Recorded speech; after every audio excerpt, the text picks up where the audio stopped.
ಜ್ಯೋತಿಷ್ಯ ಪ್ರಕಾರ ಇದರಿಂದ 3 ರಾಶಿಯವರ ಜೀವನವೇ ಬದಲಾಯಬಹುದು. ಶುಕ್ರನ ನಕ್ಷತ್ರಕ್ಕೆ ಸೂರ್ಯ. ಏಪ್ರಿಲ್ ಕೊನೆಯಿಂದ ಸಿಂಹ ಸೇರಿ ಈ 3 ರಾಶಿಯವರ ಗೋಲ್ಡನ್ ಟೈಮ್ ಶುರು. ಜ್ಯೋತಿಷ್ಯ ಶಾಸ್ತ್ರದಲ್ಲಿ ಗ್ರಹಗಳ ಸಂಚಾರವು ಮಾನವನ ಜೀವನದ ಮೇಲೆ ಮಹತ್ತರವಾದ ಪ್ರಭಾವವನ್ನು ಬೀರುತ್ತದೆ ಎಂದು ನಂಬಲಾಗಿದೆ. ಪ್ರತಿಯೊಂದು ಗ್ರಹವೂ ತನ್ನದೇ ಆದ ಶಕ್ತಿಯನ್ನು ಹೊಂದಿದ್ದು, ಅದರ ಸಂಚಾರದಿಂದ ಕೆಲವರಿಗೆ ಶುಭ ಫಲಗಳು, ಕೆಲವರಿಗೆ ಸವಾಲುಗಳು ಎದುರಾಗುತ್ತವೆ. ವಿಶೇಷವಾಗಿ ಸೂರ್ಯ ಗ್ರಹದ ಸಂಚಾರವು ವ್ಯಕ್ತಿಯ ಆತ್ಮವಿಶ್ವಾಸ, ಗೌರವ, ಆರೋಗ್ಯ ಹಾಗೂ ಜೀವನದ ದಿಕ್ಕನ್ನು ನಿರ್ಧರಿಸುತ್ತದೆ ಎಂದು ಜ್ಯೋತಿಷ್ಯದಲ್ಲಿ ಹೇಳಲಾಗಿದೆ. ಇದೇ ಸಂದರ್ಭದಲ್ಲಿ ಏಪ್ರಿಲ್ ತಿಂಗಳ ಕೊನೆಯ ಭಾಗದಲ್ಲಿ ಒಂದು ಮಹತ್ವದ ಗ್ರಹಚಲನೆ ಸಂಭವಿಸುತ್ತಿದೆ. ಸೂರ್ಯನು ಶುಕ್ರನ ಅಧಿಪತ್ಯದಲ್ಲಿರುವ ಭರಣಿ ನಕ್ಷತ್ರಕ್ಕೆ ಪ್ರವೇಶ ಮಾಡುತ್ತಿರುವುದರಿಂದ ಕೆಲವು ರಾಶಿಯವರಿಗೆ ಅದೃಷ್ಟದ ಬಾಗಿಲುಗಳು ತೆರೆಯಲಿವೆ.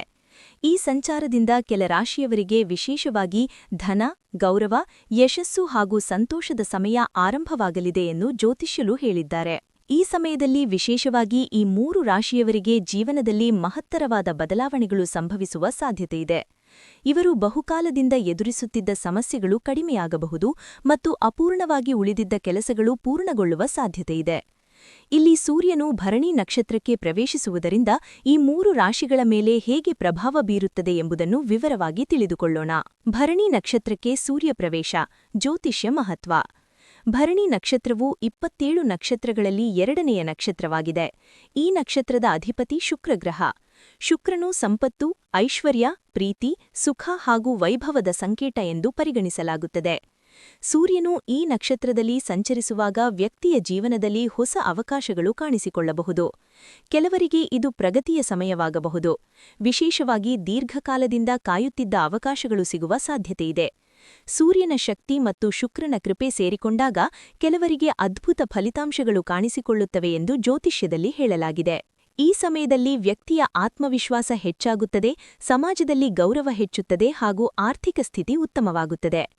ಸಿಂಹರಾಶಿ. ಸೂರ್ಯನು ಸಿಂಹರಾಶಿಯ ಅಧಿಪತಿಯಾಗಿರುವುದರಿಂದ ಈ ರಾಶಿಯವರಿಗೆ ಸೂರ್ಯನ ಸಂಚಾರವು ಸದಾ ಪ್ರಮುಖ ಪ್ರಭಾವವನ್ನು ಉಂಟುಮಾಡುತ್ತದೆ. ಏಪ್ರಿಲ್ ತಿಂಗಳ ಕೊನೆಯ ಭಾಗದಿಂದ ಸಿಂಹರಾಶಿಯವರಿಗೆ ಜೀವನದಲ್ಲಿ ಹೊಸ ಅವಕಾಶಗಳು ಸಿಗುವ ಸಾಧ್ಯತೆಯಿದೆ. ಬಹುಕಾಲದಿಂದ ಸ್ಥಗಿತಗೊಂಡಿದ್ದ ಕೆಲಸಗಳು ಮತ್ತೆ ಆರಂಭವಾಗಬಹುದು. ಕೆಲಸದ ಸ್ಥಳದಲ್ಲಿ ನೀವು ಮಾಡಿದ ಪರಿಶ್ರಮಕ್ಕೆ ಫಲ ಸಿಗುವ ಸಾಧ್ಯತೆಯಿದೆ. ಹಿರಿಯರಿಂದ ಮೆಚ್ಚುಗೆ ಹಾಗೂ ಪ್ರೋತ್ಸಾಹ ದೊರೆಯಬಹುದು.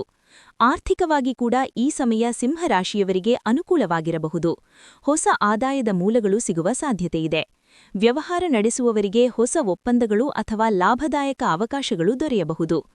ಕುಟುಂಬ ಜೀವನದಲ್ಲಿ ಸಹ ಸಂತೋಷದ ವಾತಾವರಣ ಕಂಡುಬರುವ ಸಾಧ್ಯತೆಯಿದೆ. ಕುಟುಂಬದ ಸದಸ್ಯರೊಂದಿಗೆ ಸಂಬಂಧಗಳು ಉತ್ತಮವಾಗುತ್ತವೆ. ಮನೆಯಲ್ಲಿ ಶುಭ ಕಾರ್ಯಗಳು ನಡೆಯುವ ಸಾಧ್ಯತೆಯಿದೆ. ಆರೋಗ್ಯದ ದೃಷ್ಟಿಯಿಂದ ನೋಡಿದರೆ ಸಾಮಾನ್ಯವಾಗಿ ಆರೋಗ್ಯ ಉತ್ತಮವಾಗಿರಬಹುದು.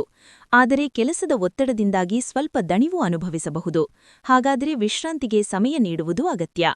ಸಾರಾಂಶವಾಗಿ ಹೇಳುವುದಾದರೆ ಏಪ್ರಿಲ್ ಕೊನೆಯಿಂದ ಸಿಂಹರಾಶಿಯವರಿಗೆ ಜೀವನದಲ್ಲಿ ಒಂದು ಹೊಸ ಅಧ್ಯಾಯ ಆರಂಭವಾಗುವ ಸಾಧ್ಯತೆಯಿದೆ. ಕುಂಭರಾಶಿ.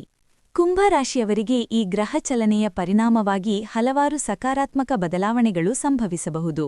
ಬಹುಕಾಲದಿಂದ ನಿಮ್ಮ ಮನಸ್ಸಿನಲ್ಲಿರುವ ಕನಸುಗಳು ಈ ಸಮಯದಲ್ಲಿ ನಿಧಾನವಾಗಿ ನಿಜವಾಗುವ ಸಾಧ್ಯತೆಯಿದೆ. ಕೆಲಸದ ಸ್ಥಳದಲ್ಲಿ ನಿಮ್ಮ ಪ್ರತಿಭೆ ಹೊರಹೊಮ್ಮುವ ಸಮಯ ಇದು. ನಿಮ್ಮ ಪರಿಶ್ರಮವನ್ನು ಗುರುತಿಸುವವರು ಹೆಚ್ಚಾಗಬಹುದು. ಕೆಲಸದಲ್ಲಿ ಪದೋನ್ನತಿ ಅಥವಾ ಹೊಸ ಅವಕಾಶಗಳು ದೊರೆಯುವ ಸಾಧ್ಯತೆಯಿದೆ. ಆರ್ಥಿಕವಾಗಿ ನೋಡಿದರೆ ಈ ಸಮಯದಲ್ಲಿ ಹಣಕಾಸಿನ ಸ್ಥಿತಿ ಸುಧಾರಿಸಬಹುದು. ಹೂಡಿಕೆ ಮಾಡಿದ ಹಣದಿಂದ ಲಾಭ ದೊರೆಯಬಹುದು.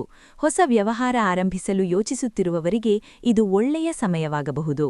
ಕುಟುಂಬ ಜೀವನದಲ್ಲಿ ಸಹ ಉತ್ತಮ ಬೆಳವಣಿಗೆಗಳು ಸಂಭವಿಸಬಹುದು. ಕುಟುಂಬದ ಸದಸ್ಯರಿಂದ ಬೆಂಬಲ ದೊರೆಯಬಹುದು. ಸ್ನೇಹಿತರೊಂದಿಗೆ ಸಂಬಂಧಗಳು ಇನ್ನಷ್ಟು ಗಟ್ಟಿಯಾಗಬಹುದು. ಆಧ್ಯಾತ್ಮಿಕವಾಗಿ ಕೂಡ ಈ ಸಮಯದಲ್ಲಿ ನೀವು ಹೆಚ್ಚು ಆಸಕ್ತಿ ತೋರಬಹುದು. ದೇವರ ಆರಾಧನೆ, ಧ್ಯಾನ ಹಾಗೂ ಯೋಗದ ಕಡೆಗೆ ಮನಸ್ಸು ಒಲಿಯಬಹುದು. ಒಟ್ಟಿನಲ್ಲಿ ಕುಂಭರಾಶಿಯವರಿಗೆ ಈ ಸಮಯವು ಹೊಸ ಅವಕಾಶಗಳು ಮತ್ತು ಸಂತೋಷಗಳನ್ನು ತಂದುಕೊಡುವ ಸಮಯವಾಗಬಹುದು. ಮೀನರಾಶಿ. ಮೀನರಾಶಿಯವರಿಗೆ ಸೂರ್ಯನ ಈ ಸಂಚಾರವು ಹಲವಾರು ರೀತಿಯಲ್ಲಿ ಅನುಕೂಲಕರವಾಗಬಹುದು. ಬಹುಕಾಲದಿಂದ ನಿಮ್ಮ ಜೀವನದಲ್ಲಿದ್ದ ಅಡೆತಡೆಗಳು ನಿಧಾನವಾಗಿ ಕಡಿಮೆಯಾಗುವ ಸಾಧ್ಯತೆಯಿದೆ. ವೃತ್ತಿಜೀವನದಲ್ಲಿ ಉತ್ತಮ ಅವಕಾಶಗಳು ಸಿಗುವ ಸಾಧ್ಯತೆಯಿದೆ. ಹೊಸ ಕೆಲಸದ ಅವಕಾಶ ಅಥವಾ ಉತ್ತಮ ಆದಾಯದ ಸಾಧ್ಯತೆ ಕಾಣಿಸಬಹುದು. ನೀವು ಮಾಡಿದ ಪರಿಶ್ರಮಕ್ಕೆ ಫಲ ಸಿಗುವ ಸಮಯ ಇದು. ವ್ಯವಹಾರ ಮಾಡುವವರಿಗೆ ಹೊಸ ಗ್ರಾಹಕರು ಹಾಗೂ ಲಾಭದಾಯಕ ಒಪ್ಪಂದಗಳು ಸಿಗಬಹುದು. ಆರ್ಥಿಕವಾಗಿ ಸ್ಥಿರತೆ ಕಾಣಿಸಿಕೊಳ್ಳಬಹುದು. ಕುಟುಂಬ ಜೀವನದಲ್ಲಿ ಸಂತೋಷ ಮತ್ತು ಶಾಂತಿ ಕಂಡುಬರುವ ಸಾಧ್ಯತೆಯಿದೆ. ಮನೆಯಲ್ಲಿನ ಸಮಸ್ಯೆಗಳು ನಿಧಾನವಾಗಿ ಪರಿಹಾರವಾಗಬಹುದು. ಕುಟುಂಬ ಸದಸ್ಯರೊಂದಿಗೆ ಸಮಯ ಕಳೆಯುವ ಅವಕಾಶಗಳು ಹೆಚ್ಚಾಗಬಹುದು. ಆರೋಗ್ಯದ ದೃಷ್ಟಿಯಿಂದ ನೋಡಿದರೆ ಈ ಸಮಯದಲ್ಲಿ ಸಾಮಾನ್ಯವಾಗಿ ಆರೋಗ್ಯ ಉತ್ತಮವಾಗಿರಬಹುದು, ಆದರೆ ಆಹಾರ ಪದ್ಧತಿ ಮತ್ತು ನಿದ್ರೆಯ ಕಡೆ ಗಮನ ನೀಡುವುದು ಉತ್ತಮ. ಮೀನರಾಶಿಯವರಿಗೆ ಈ ಸಮಯವು ಜೀವನದಲ್ಲಿ ಹೊಸ ಬೆಳಕು ತರಬಹುದಾದ ಸಮಯವಾಗಬಹುದು. ನೀವು ಇಷ್ಟು ದಿನ ಮಾಡಿದ ಪರಿಶ್ರಮಕ್ಕೆ ಫಲ ಸಿಗುವ ಸಮಯ ಇದೆ ಎಂದು ಹೇಳಬಹುದು. ಅಪೂರ್ಣ ಕೆಲಸಗಳು ಪೂರ್ಣಗೊಳ್ಳುವ ಸಮಯ. ಈ ಗ್ರಹಚಲನೆಯ ವಿಶೇಷತೆ ಎಂದರೆ ಬಹುಕಾಲದಿಂದ ಅಪೂರ್ಣವಾಗಿ ಉಳಿದಿದ್ದ ಕೆಲಸಗಳು ಪೂರ್ಣಗೊಳ್ಳುವ ಸಾಧ್ಯತೆ ಹೆಚ್ಚಾಗಿದೆ. ಹಲವರು ತಮ್ಮ ಜೀವನದಲ್ಲಿ ಬಹುಕಾಲದಿಂದ ಕಾಯುತ್ತಿದ್ದ ಅವಕಾಶಗಳನ್ನು ಈ ಸಮಯದಲ್ಲಿ ಪಡೆಯಬಹುದು. ಹಳೆಯ ಯೋಜನೆಗಳು ಮತ್ತೆ ಆರಂಭವಾಗಬಹುದು. ಜೀವನದಲ್ಲಿ ಮುಂದಕ್ಕೆ ಸಾಗಲು ಹೊಸ ದಾರಿಗಳು ತೆರೆದುಕೊಳ್ಳಬಹುದು. ಸೂರ್ಯನ ಶಕ್ತಿ ವ್ಯಕ್ತಿಯ ಆತ್ಮವಿಶ್ವಾಸವನ್ನು ಹೆಚ್ಚಿಸುತ್ತದೆ.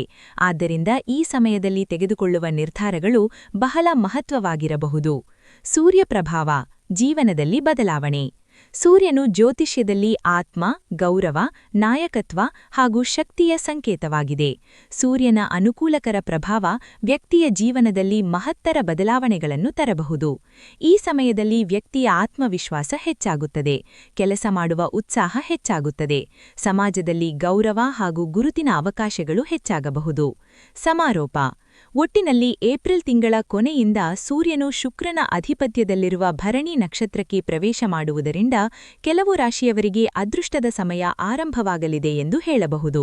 ವಿಶೇಷವಾಗಿ ಸಿಂಹರಾಶಿ, ಕುಂಭರಾಶಿ ಮತ್ತು ಮೀನರಾಶಿಯವರಿಗೆ ಈ ಸಮಯವು ಜೀವನದಲ್ಲಿ ಮಹತ್ವದ ಬದಲಾವಣೆಗಳನ್ನು ತಂದುಕೊಡಬಹುದು. ಬಹುಕಾಲದಿಂದ ಬಾಕಿ ಉಳಿದಿದ್ದ ಕೆಲಸಗಳು ಪೂರ್ಣಗೊಳ್ಳಬಹುದು. ಆರ್ಥಿಕವಾಗಿ ಪ್ರಗತಿ ಕಾಣಿಸಬಹುದು. ಕುಟುಂಬ ಜೀವನದಲ್ಲಿ ಸಂತೋಷ ಹೆಚ್ಚಾಗಬಹುದು. ಈ ಸಮಯವನ್ನು ಸರಿಯಾಗಿ ಬಳಸಿಕೊಂಡರೆ ಜೀವನದಲ್ಲಿ ಉತ್ತಮ ಯಶಸ್ಸು ಪಡೆಯುವ ಅವಕಾಶಗಳು ಹೆಚ್ಚಾಗಬಹುದು. ನಿಮ್ಮ ರಾಶಿ ಯಾವುದು? ಕಾಮೆಂಟ್ನಲ್ಲಿ ತಿಳಿಸಿ. ಇಂತಹ ದಿನ ಭವಿಷ್ಯ ಮತ್ತು ಜ್ಯೋತಿಷ್ಯ ಮಾಹಿತಿಗಾಗಿ ನಮ್ಮ ಚಾನೆಲ್ ಅನ್ನು ಸಬ್ಸ್ಕ್ರೈಬ್ ಮಾಡಿ.